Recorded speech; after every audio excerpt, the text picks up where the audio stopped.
The XU Cheng legacy, the orphan. Once a young orphan boy, XU Cheng grew up in a small monastery nestled in the mountains of China. The monks raised him, teaching him the ways of Buddhism and the art of combat, the attack. One fateful day, the monastery was attacked by a group of bandits. The monks fought bravely, but they were outnumbered and outmatched. XU Cheng was the only survivor, forced to flee into the wilderness. The Wanderer.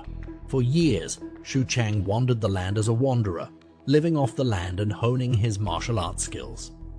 He had become a master of hand-to-hand combat, and his reputation as a formidable fighter began to spread. One day, XU Cheng was approached by a group of villagers who were being terrorized by a warlord who had taken over their lands. They begged XU to help them, offering him shelter and resources if he would help them defeat the warlord. The rise to power.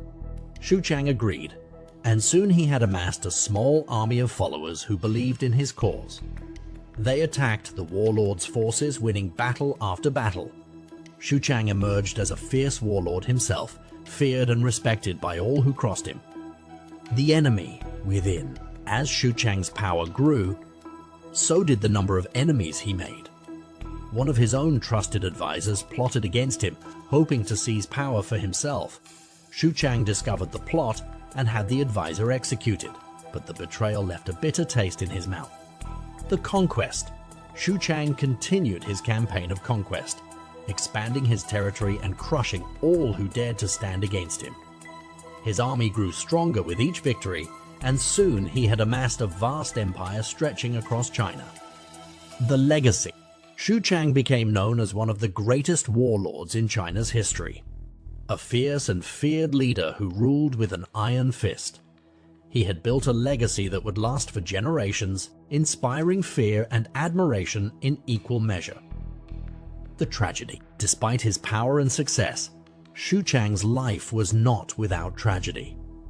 He lost many of his loved ones in battle, including his wife and children. The toll of war weighed heavily on him, and he began to question the path he had chosen, the redemption.